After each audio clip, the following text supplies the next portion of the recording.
today we have in the hot seat the pleasure to have Simon with us. Simon was one of actually the first employee of Fresha here in the region. He was hired directly by Nick and William. And today we're gonna learn everything about what Fresha is, how did they go from 0 to 120 country. They are predominantly right now the biggest software when it comes to beauty in the beauty industry. Yeah. And they shifted the market going from 1% adoption of software whenever it comes to the beauty industry to 20% in 10 years. But before we dive into all of these, I want to know about Simon itself. So Simon, I know that you come from a completely different background. You were in Lebanon working with the biggest artists out there, a job that most likely people will dream about having, right? So what happened? What were you doing there and how did you decide then to move to Dubai? Very true. I loved my job. So I worked in entertainment. My job was mainly to book artists from commercial to theater to classical, whether having a concert with Snoop Dogg or getting an opera to perform in different countries. It was a very fun job, very exciting, and very fast paced. You have projects you have to deliver on time, and but it had a lifetime. You just do the project and you move on to the next one. And managing artists is not the most straightforward task as well. So it teaches you a lot about managing stakeholders. But I reached a point that I wanted to be more involved in building something that lasts and building something that compound over time, and you can see the impact of it. So I moved to the tech field, and I left this field of work. I still have a big place in my heart, but I have another spot in my heart for what I do now. I can imagine, and we will talk about everything that you built later on, but now you said Snoop Dogg and so many others. So can you tell me who you met and who was the person that you felt like you had the deepest connection with, one of the artists? Or Sure. tell us about an anecdote or a funny story or something. Okay, let me tell you about without saying names because I would need to consent first. But I went to Spain, to Tenerife. My job was to find a flamenco company or a dance troupe to come and perform in Casino de Libon and take them in a tour around France and other countries as well. So I started watching one show to another, to another, to another. Nothing great, like there's a lot of great talent, but it needed a lot of work to be a good production. And we needed something that we can scale, grow, make a production out of it fast, and start distributing it and producing it. Everyone kept telling me to go to, like, there's this remote part. It's a bit like 1 hour and a half drive to reach there. So I just kept ignoring it. I'm not gonna drive 1 hour and a half to find this amazing talent. But at the last day, I didn't find anything. I was like, you know what, let's go. So I went with a couple of people that were with me there, and we reached this old stage theater, like built in a barn. I go inside, and I see, I think, one of the most beautiful dance combination I saw. Like, it's like just looking at a frame, like a picture, or from the colors to the clothes to the moves, like it was visually so nice. So I sat there, I watched the show until it's finished, and I knew that was going with me home. So long story short, I went to the persons. I saw a guy watching the stage with his hand on the wooden floor and only looking at those masterpieces of dances. And I went to him, I touched him. He turned back, and I spoke to him. He was like, "Tu hablas inglés? Like, do you speak English?" He was like, Yeah. and I found out that he's deaf. He can't hear. No way. So he's a choreographer of the troupe, and he's one of the son of the founder. He designed dance moves without listening to the music. He designed them by listening to the vibration. That's why he put his hand on the stage Okay. So he can feel the vibration, he can feel the rhythm on the dance floor. And the strongest part of his dance is the visual effect, the lighting, the show behind it, the what they are wearing, how they move. Like it's how visual they are appealing because that's his strength. It's not hearing the dance moves and create a choreography that is very in sync with the music, more like very in sync with what you're looking at. So this was his signature, and this taught me a lot as well, which I still implement today, like the importance of pattern and how you can use those patterns and how you can use the skills of what you have and capitalize on your strengths and grow from there. So he was a big influence Wow. for me. Honestly, I'm speechless. This is a beautiful story. Like Yeah. I know about so many, like Andrea Bocelli and so many other people actually that are super famous when it comes to the music industry. But wow, like I mean, I believe sometimes you have to be outside of that industry or outside of, or just see things in a different way, in a different perspective. You know, like because maybe everyone, all choreographers out there will create a choreography based on the music itself, whilst he was doing it completely different, you know, Yeah. like, so he revolutionized, you know, like, Yeah. it's pretty much was Fresha, you know, is doing, was doing, you know, like, started to do 10 years ago, right? So tell me about how did you end up then at Fresha? How did you start your career with them? You moved at that point to Dubai, right? Yes. So I moved to Dubai. I was working with the company called Cedars Bridge. Um we had when I joined them, I had the task that I need to deliver on within a period of time. We finished it earlier, and Magellan and Imad in Cedars Bridge came to me and they wanted me to stay under the umbrella of Cedars Bridge. It's an equity fund. They invest in many companies, and one of their initial and first investments was Fresha. So they introduced me to 7 different companies, which I met with all of them, and that's how I met Fresha. We went to a we went in a coffee shop. Fresha didn't have an office yet. They invited you to their They, office, they let's didn't say, have the an coffee office shop. yet. Fresha was only Nick and William. By that time, still developing the product, and out of all the companies I've seen, I would say I believed in the problem that Fresha Solving. wants to solve. We didn't have a product yet, but we had a problem that we want to solve. I believed in the team behind it, the founders behind it had a strong vision. They had um, a good plan in place to execute on it, and I felt that Fresha is the right place to be. It wasn't, I would say, it wasn't the most. It was a risk that you take early on when you join a startup, but it was worth it. So you would say that what convinced you to move it was actually William and Nick themselves. I would say 2 things. The problem we want to solve, You believed in. I believed in it, and William and So whenever you started to build, guys, we discussed this already, but it's like only 1% of the people at the time of the beauty industry at the time used to be on a software. I would say, yeah, it's more like book online. Book online. Like, I think mean, about even it. had the internet, let's say. You know, like most of the Even place have didn't even internet. have internet. Even software wasn't So- a big thing to be honest, especially in our world here in this part of the world, and this is where Fresha was born. It's think about it like so 11 years ago, Yeah. going online and booking with your stylist, your barber, your therapist was not a thing. Like you're used to go there, visit them, walk to the business, message them, call, right? But not really go online and book. And predominantly the industry was pen and paper. Yeah.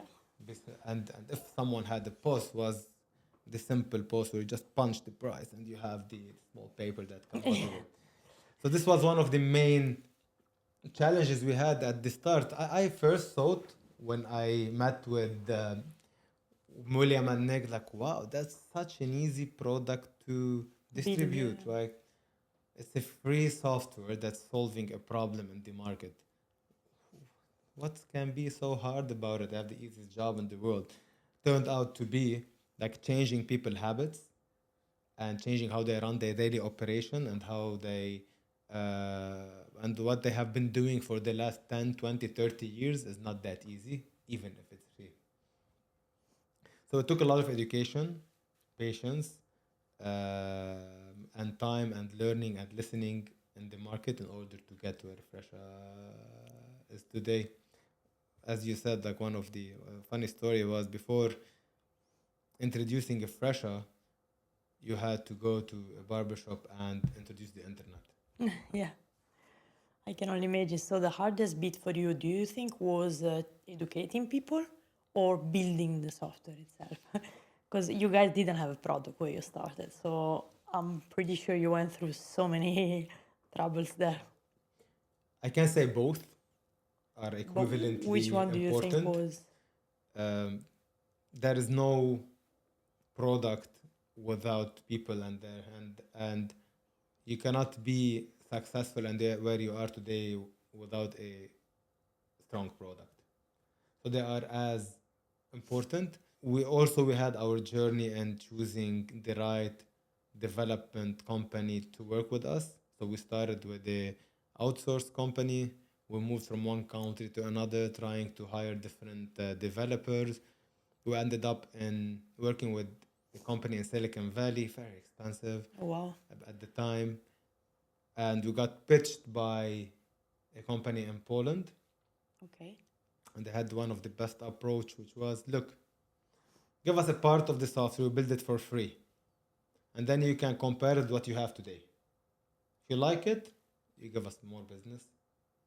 I was like, okay, we might not end up using it, but let's take it. Let's take this on, and we end up working with the company and acquiring it over time as well because our development is in-house today. So it was quite the journey to choose our development team and company to work with, and especially because the Fresha is predominantly product-led, so it's a very important piece of the most important piece of what we do. So this company in Poland offered to you to do this software for free in exchange of a part of your company, a part of Fresha? So they came to us. No, it's not the case. So Okay. they came Because to I was us. like, then they ended up that you bought them. Yes. So like, They came to us and said, okay, let me do a small part of okay. what you're doing today. Give me a small part of what you're giving your company, that company that you're working with, and we will do exactly the Exactly same. the same, okay. But you don't have to use it. Just compare what you receive from them and what you receive from us. If you like it, if you think it's better, just start giving us more work. And that's exactly what happened. We liked it, we started giving them more work. So when I think about creating something like that nowadays, like first of all, there is a lot of, let's say, competition or technology out there. And second, there are so many shops, like so many potential Very true. customers. At that time, how many prospects there were out there for you? Like 10 years ago, Dubai wasn't like what is today. Like we all Yeah. know how it shifted, like completely like. The industry overall, not just Dubai, yeah. So how do you like how what was your market search about? Like who were your potential customer? Who were you going to talk to every day, and like what were your software based on? Like the research that you were doing. Early on in the market, I would say like until today, really, but early on in the market, there was not a similar product that existed. Okay. But in the software, there was a lot. Okay. And in Dubai specific, there was two predominant players, and then we came with Fresha. It was called Schedule in the early days. It wasn't called Fresha. Really? Yeah. Okay. We started as Schedule, and then we It's, became Fresha. Fresha is good. Fresha is good. I like Schedule it is more. hard to pronounce. Yeah. Schedule. So you hear so different What ways does to it mean? pronounce it. Schedule come from the word schedule. Okay. So it's schedule without the C. Okay. And in the early days, it takes a lot of time to. At first, we thought that okay, maybe this technology is too early Yeah, and that's what I'm for saying. Yeah, for today's market. or for the number of prospects, like maybe you For are how like, many people believe in it, how many people yeah, actually use it. So, and, and many said the same as well. Maybe it's not the best time for it, or it's not. Maybe in a few years this could work, but not today. But what Fresha stood for back then and today is how the future would look like with Fresha, more than what it held at this point in time when we was introducing Fresha. You are telling an industry that look, this is where the future is moving, and you want to be one of the early adopters of that future instead of catching up later on. Not many people would relate to this or care really, especially if they are successful and have been doing it for such a long time.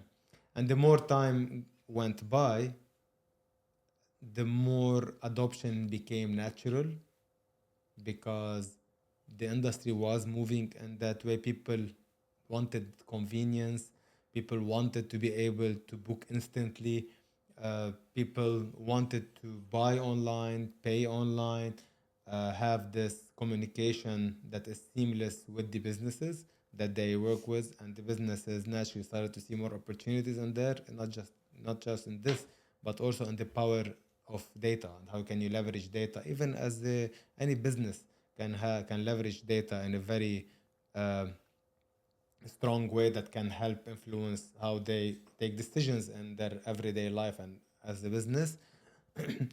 And more adoption became natural as Fresha grew. and if you would go back on time and you could change one thing, let's say, about the times when you were creating Fresha or schedulers, I don't know how to It's pronounce called it. Fresha. Fresha. How would you do? What would you do differently? If there is one thing, maybe there isn't. I believe that in anything in life, if you had to go back in time and do it again, there is something you can do better, right? You've learned that life is about to grow. So, of course, I would do things differently. It's hard. There's a lot, honestly, that we could have been done differently. Whether finding the right talent from the beginning or how to really look at what's the what's important to look at when seeking talent. But really is changing my nature and how I think, Okay. which is instead of building something perfect, build, launch, move fast, learn on the go, learn on the job, instead of waiting for the perfect product or perfect execution or perfect go to market before taking a decision. So just build and move. Okay, and then learn step by step. Learn as you go. You've told me that Fresha has three main pillars, right? It's not Yeah. just what we see. There is a marketplace, there is the online booking system, and there is also something else that you want to announce, maybe like, Fresha Capital. yeah. So yeah, Fresha, we call it the ecosystem of Fresha, which is built on three main pillars. And the third pillar is the Fresha Capital, which is split into two parts, payments and financing. Payments is we have our online payment, our payment machines. You go to a business, you pay via post, so it's Fresha. And financing is something we have launched in October. Before going to financing, let me give you a little of brief about how like the ecosystem of it work. Yeah. As a business, they have Fresha and they receive their payment via Fresha in a simple and convenient way. And as a employee in that business, they have their Fresha profile and their wallet where the business can pay them their salary on it. They can receive tips directly on it. They can receive feedback, reviews, add their photos, their description on their profile. Fresha is built to, we call it the Fresha OS, like an operating system. So the business doesn't have to go doesn't have to go really anywhere else. Like everything is solved easily in Within this one ecosystem. Think about it like problems and complication becomes invisible. Yes. So they just work.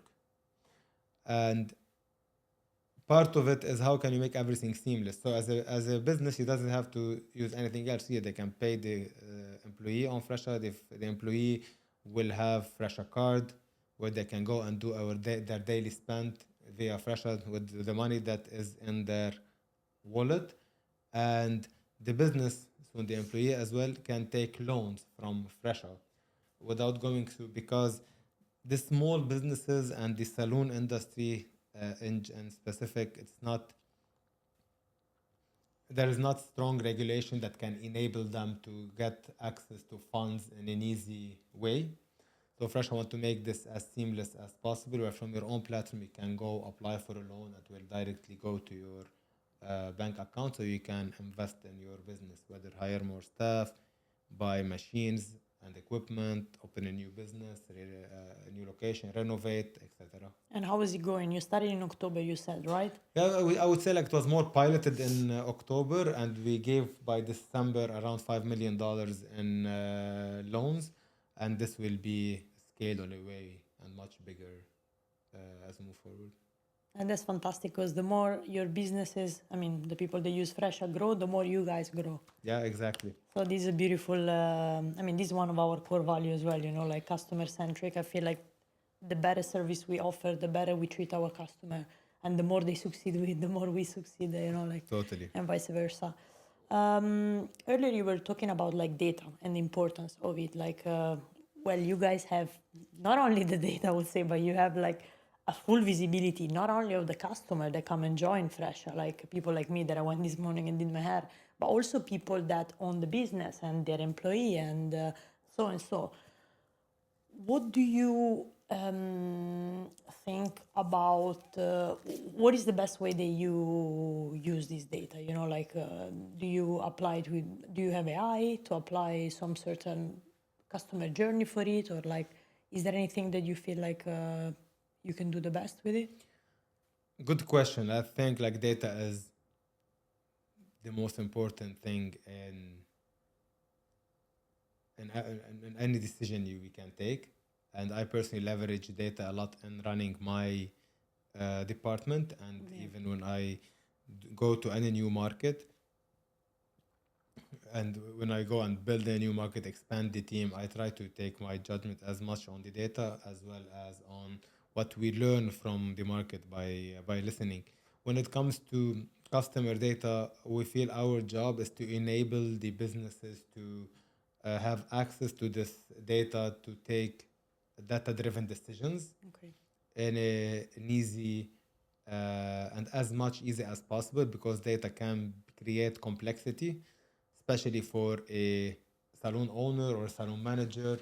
So our job as Fresha is to remove this complexity and make it very simple in order for them to have this visibility without spending days and times and a fortune in order to see it. There's a lot of tools in Fresha. One of them is called Data Insights, so where the business can have access to those decisions. And we are implementing AI where the business can go and speak with the data. Okay. For example, can ask on Fresha what's the best-selling product I have, or can ask for Fresha who are my top 10 clients, and let's prepare this email for them and send it. So Fresha will do this on their behalf, etc. So you can engage with the data without having to go and through all those numbers yourself, but still you can have access to all those numbers and take any decisions you want. So the job is to let the business focus on what matters the most, and we'll take care of the rest. Yeah, that's how you use customer data, right? What about how do you use the merchant data? You probably use it to expand, right, in other markets and so. So we use it in terms of benchmarking. So we have something called, we have an internal tool that we provide the merchant access to this data.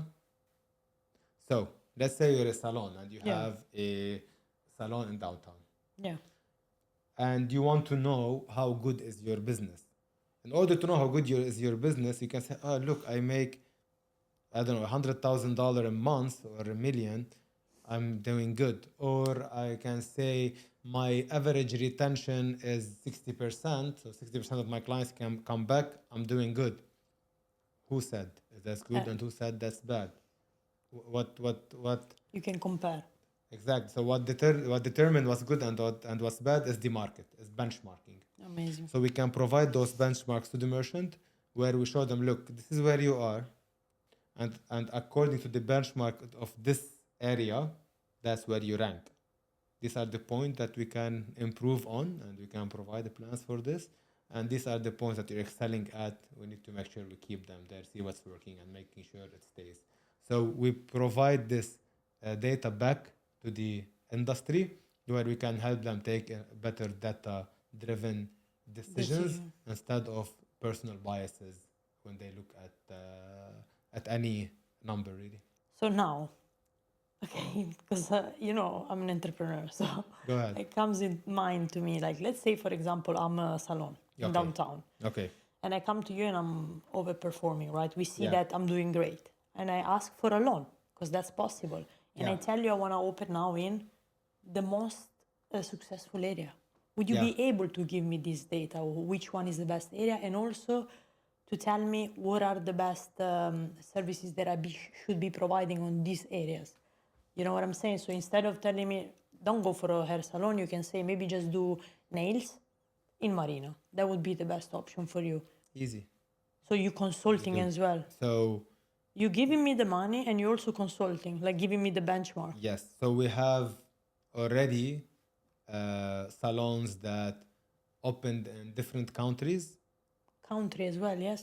So whether they used to be here, they decided to open in the UK and the US. So we have data everywhere in the world, right?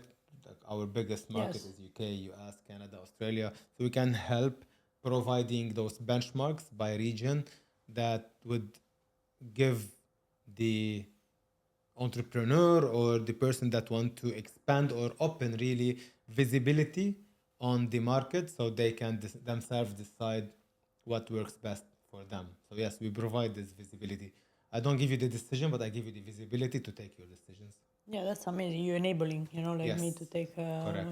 both financially and Correct. that's amazing. Like, I think I should change industry. Yeah, because I mean, you know how much women spend on all of these beauty treatments. So every time I'm like, I think I should open a salon myself because I would make myself rich, Like. But yeah, anyway, so super interesting. And I feel like you guys have you hold the power, let's say, in a way, like you are dictating the rules when it comes to the market. Like, I feel it's the other way around. Really? The market dictates the rule of what are the next steps that we take. Maybe what we do is we influence certain, I don't say influence certain direction either. Like, it was okay, let's go back a little bit in time. So when you are introducing Fresha and telling them about the future of being online, how to leverage data, this is scary. Telling it's an owner data, numbers, system softwares. It's just that's not the business I'm in. I'm an artist. I'm a creative. That's what I do. So what are you talking about? It sounds scary. And Fresha exists to solve this invisible problem that people didn't know they have. You didn't know you have this need in the market, but it does predominantly and inevitably. It's gonna come. People want this convenience. You live in the world of convenience, speed, right? So, and that's exactly what Fresha stands for. Is how can we enable the market, the industry, to flourish in a way that suits their needs. And the industry shifts over time. It's not always the same, and we have to shift with the industry and not the other way around. So we should always be able to listen, to take quick decisions, to pivot when you have to, based on the market. A simple regional experience we had, as an example. So Fresha was an absolutely free platform. We distributed for free. Very expensive model to How run. was it profitable then? You It were wasn't. just okay. It wasn't. No, it You wasn't. weren't taking any. When people pay, you would take a commission on it. That's not, for the first 4 years or 5 years, we had zero revenue. We Oh. were just a very Wow. expensive company to run. They have a very high burn rate a month. And then we introduced online booking fee. So the vision of Fresha was to move the industry online. And we said, look, we're not going to make money unless we got you this online booking. And that's exactly what we did. We had zero subscription, we had zero financial benefit from the business or income, except if we send them an online booking. It was working for a period of time until online booking became big. So, as an example, in Saudi, online booking is at 33%, highest than our global average. 33% of the business bookings on average is online. It's insane. So people ended up paying us a lot. One of the things we had to do and pivot quickly, listening to the market, is Reduced maybe. remove. So we absolutely changed business model by removing our online booking fee because the market started behaving opposite of what we stand for.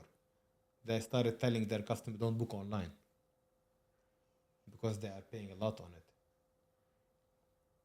We became too good at what we're doing that it started to turn back on us.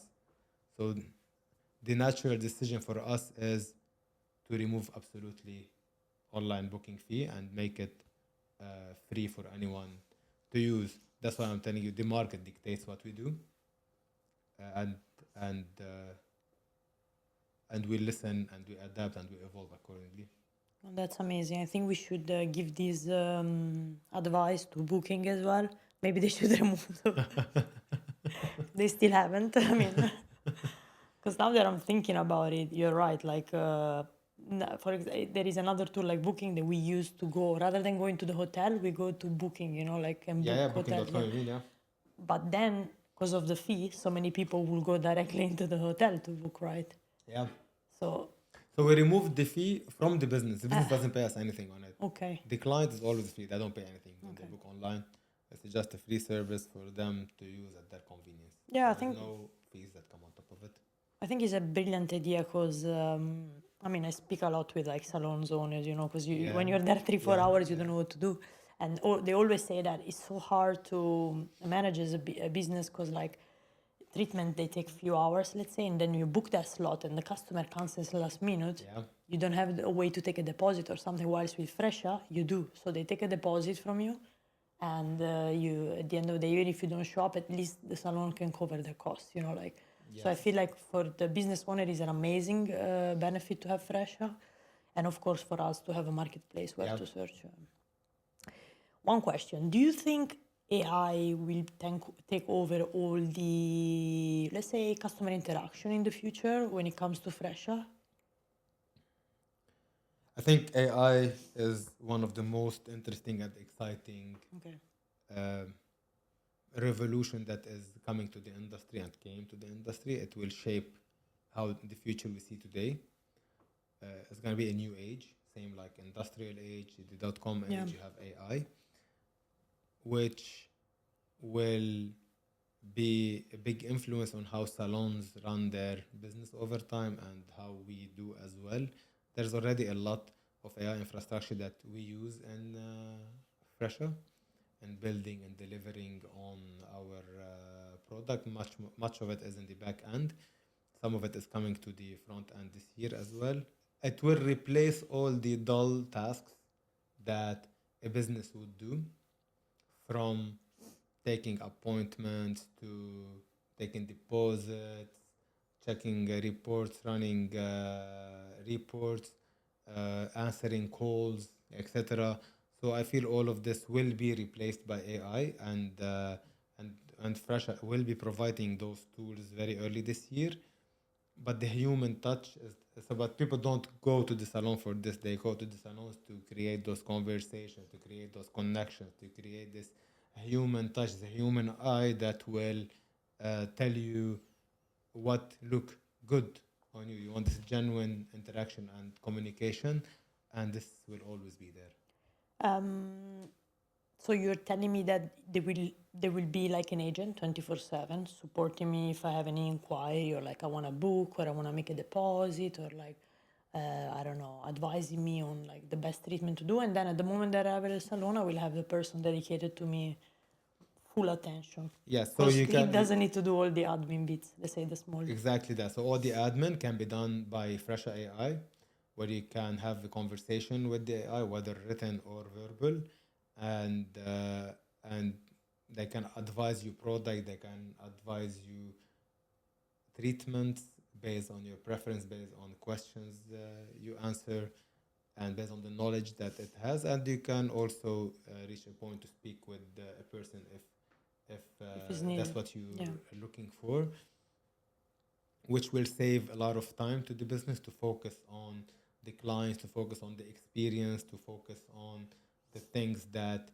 they enjoy doing more, I guess, and that are really more important to the The business. in-person That's how we interaction. can, how they can grow as a business when they focus on what really matters, not on the admin. 100%. So, I mean, we pretty much understood that Fresha is an amazing product to have. You are behind the growth of Fresha. So, you are the main person that brings Fresha to new regions, to new market. I know that you have a secret when it comes to your sales method. Do you mind sharing it with everyone? Sure. So my responsibility is to go to market strategy, expand to new countries, and scale commercial teams. And one of the things I noticed early on is how many times the team is dependent on their manager to take decisions, or on a certain hero, sales hero in the team that will bring the numbers.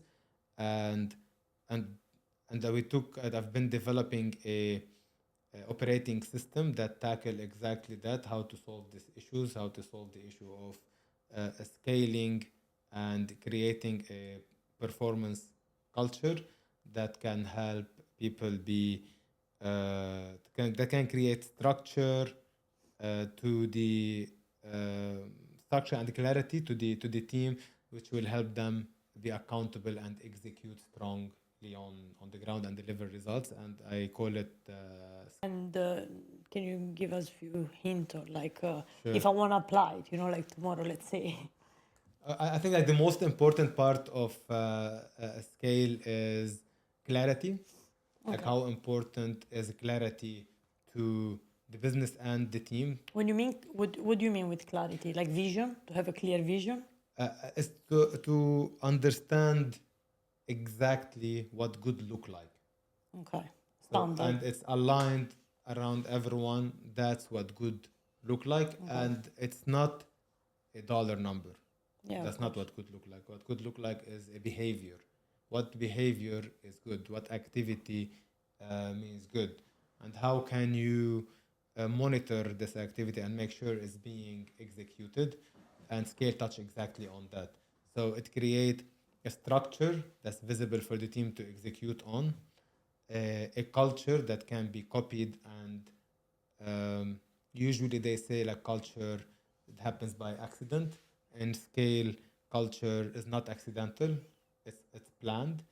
um, Also, it holds every person accountable on what they do, how they execute. They hold themselves accountable for their team performance as well. I think this is the secret ingredient of scale, is how can the team care to work as one unit to perform and to learn in everything we do. It's like a playbook, you're saying.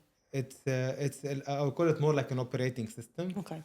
where when you apply each part of scale, the SC ALE. When you apply each part, Okay. you will have a unified operating system that work together to build a team that's performing. Is the scale an acronym? Yes, So does every letter, okay. yes, yes. So can you tell me about? Sure. So S is for structure, Okay. to create structure. C is for culture or clarity. A is for accountability, how each person is accountable on delivering on themselves and others. L is for learning, how to learn as on the job, how to learn as you move forward, how you share this knowledge. And E is for execution. You can have all the ingredients together, but if you don't have a strong execution that can be monitored, then like the whole pyramid will fall down. It's I keep a beautiful. lot of scale as well. I'm documenting scale for a period of time, and I'm launching it now bit by bit. Beautiful. Yeah, I like it. I like the way you scale. Yeah. How do you communicate with your team? Like, how easy it is for you to communicate with everyone around the world? You have like launched in 120 regions. Yeah. Sometimes I forget to say things to my personal assistant. So imagine to the country that is maybe in a different time zone or so. So what tools do you guys use to be Um, efficient? so we are on Google tools where we use Google Meet, the calendar to book our I meeting. love We use, Google. Yeah, yeah, I do the same. Slack for our internal communication, for quick prompts and quick messages. And I would say these are the main communication tools that we rely on to communicate together. And I don't hide it from you, like it's time consuming to create all this, to do all those communications, but alignment is worth it. To have this alignment, this visibility, this clarity across the team is worth it, and this is where success comes from eventually. Do you prefer email or Slack? No emails. No email. Okay. WhatsApp or Slack? Slack. Okay. For internal communication, I definitely prefer Slack. You have a place where all those communications are sitting and makes it easy to go back to track and to have one place, one professional place to have those conversations. And to be honest, there's a lot of tools that you can find in Slack that are not available in WhatsApp for business. Well, this region is predominantly running on WhatsApp. So I'm Oh, yeah. guilty of, I always say to my team, guys, everything should run by Slack, and then I always forget. But yeah, I think Slack is the best Yeah. tool out there, especially because then everything will remain there, right? So you can have all the conversation and the work document and everything in there. So yeah, I mean, whatever you guys are doing is like amazing. I think you're leading the digital transformation when it comes to the beauty industry, not only in this region but across the world. Yeah. What's next for Fresha? Is something that, I mean, we already heard about you guys becoming like sort of a bank, I would say. But is there anything else that you would love to highlight? Yes, so there's, I think like the future of Fresha is very exciting.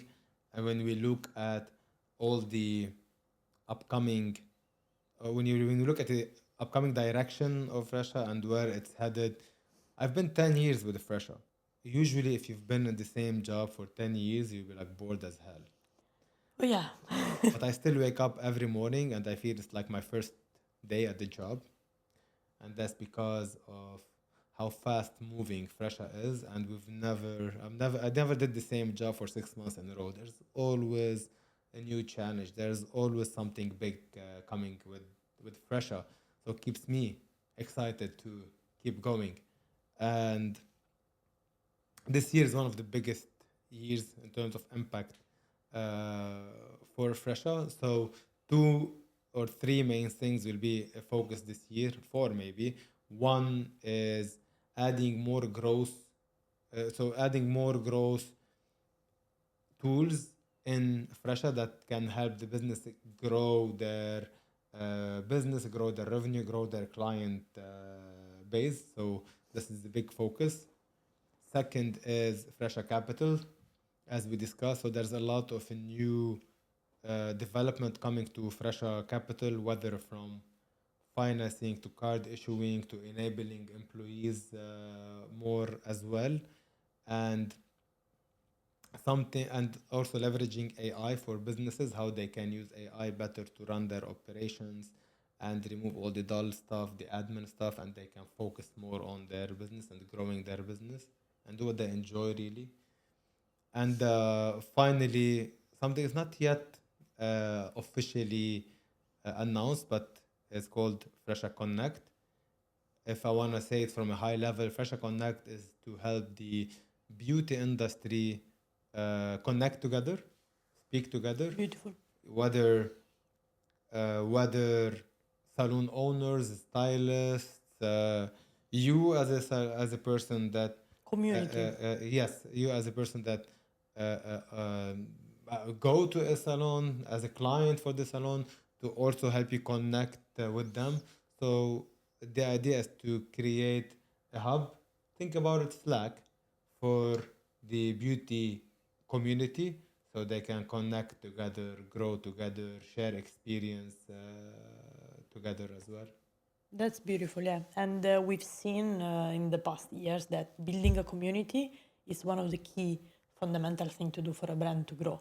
It's not anymore about just delivering a service, but it's like whoever has the best community and makes you feel part of it wins the game, let's say, you know. So Yes, and it's something very lacking today in the industry in a scalable way.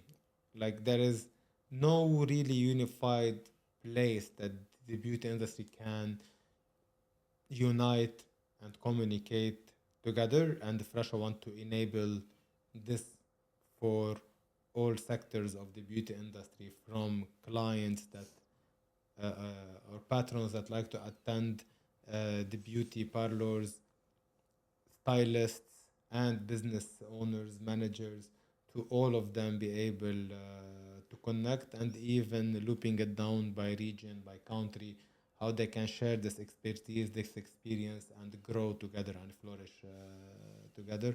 So that's the enablement that we'd like to provide. that's beautiful, yeah. I mean, I want to be part of it. So I can't wait for you guys to create that. We'll be the first one to join, definitely. I'm as excited to see I how have it looks like. one last, actually two last questions. The first one is like, if you were not doing this, Yeah. what would you be doing? If I was not doing that, what I would be doing? Building teams that perform, that scale. I enjoy, and it's my natural instinct to find opportunity in patterns. So when we look at a pattern, how we can make this scale, how we can make it stick, and how we can create a pattern that can influence behavior of people. And if I'm not in a Fresha, I think I'll be focusing more on launching scale and helping operating system and helping businesses leverage patterns and influence behavior of their commercial teams to build a high performing environment that's structured, that's measured, and that can deliver and be measured on impact. I think we should announce here and ask William and Nick to allow him, Simon, to share scale system with all of us, entrepreneur out there, because I'm now really curious to try it, you know, and adopt it, sorry, with my team. So like, I think it will be amazing. I adopted internally, so Yeah, I would love to our adopt it internally it's too. our internal, and on my LinkedIn, I'm also like posting everything Yeah, about so scale. I want to share this knowledge as well with the community. yeah, share more, please. I So like. I'll be sharing it more and more. That's for sure. And I think the part that we find in the market is the lack of a structured. You have a lot of frameworks out there, but the lack of a structured, scalable system that can deliver. You see a lot of people that a lot of businesses or a lot of sales teams or commercial teams that would count on one or two heroics, one or two heroes in the team that can drive the numbers and not the rest. And for us, or for scale, that's a recipe for failure, because those individuals are great, but will only be delivering in crisis or not in a sustainable or scalable way. Is this the 80-20 rules, that 20% of the people bring 80% of the revenue? So you're saying this is I not... believe that everyone should be equally delivering the same revenue, and that's the challenge in I would scaling love sales that. department, and how to create a performer of everyone, leveraging the people, the existing people strengths, and distributing it among the team instead of only focusing on those two heroics. And you believe that can be possible? It is. It's exists, possible. yeah. Yes, Okay, we need to have a coffee. It's possible. It's easy. It's. I wouldn't say it's easy. I would say, like, with the right mindset, with the right structure, with the right execution, it's definitely something that a commercial organization would have an impact executing on it. I would love to know more. Sure. Who would you like to nominate next in the podcast? Is there any person that you admire that is in the region of Dubai? Don't make me go to, that we can invite to the podcast, that you can actually nominate, so that this person comes to the podcast next. So if I want to nominate someone for the podcast, I think one of the visionaries and the real bold people in the industry is Al Abbar. Whether leading Amar or building a platform like Noon, going with a similar or opposing, I think has room for a lot, but Amazon in the region, and moving that fast is interesting. And also now with creating some additional Noon capabilities, whether delivering on 15 minutes food and items, I would say, like, they have been doing really good, and it would be inspiring to have them here on the show. It as will, well. yeah. So we will tag you guys. Hopefully, definitely someone from their team. We would love to have, of course. But honestly, do you know who I would love to see here is Sheikh Al-Tahnoon, but I don't think he Yeah, likes to go I on would love to see a on lot of podcast. people. Maybe in the future. Maybe in the I guess we future. never know. So with that said, thank you so much. I think it was a brilliant conversation. I learned so much from you, and I've always been a fan of Fresha, especially because William, it's from Albania, like me, William Zechiri. So shout out to you, William. Maybe one day you can say hi. I don't know. It would be a pleasure to meet him. And I'm a big fan of you guys. I will keep using Fresha forever. I recommend it to all of the salons out there. Hopefully I become also a fan of the scale system. Yeah. And I hope to see you maybe next time in the podcast. We talk about scale only. Let's see, a few years from now, I would love to see that also happening. Thank you for having me as well on the podcast. I'll be asking William about his Albanian roots. Honestly. His also. surname is literally Zechiri. Is like even a famous. Is that how it's pronounced? Yeah. How do you pronounce it? Okay, I don't know. Now I know, but Yeah, okay, I no, thought Zakiri or something. No, William Zechiri. Yeah. So we are 3 million people in Albania. So whenever you find someone that is that successful, community. and you always try to support them. A bit patriotic, You should. So it's honestly been a super pleasure, and I'm so glad that now I have a new friend in the city, in Dubai. Same here. Thank you for having me here. It was a good conversation as well, and good luck with your series of podcasts. Thank you so much. Thank you.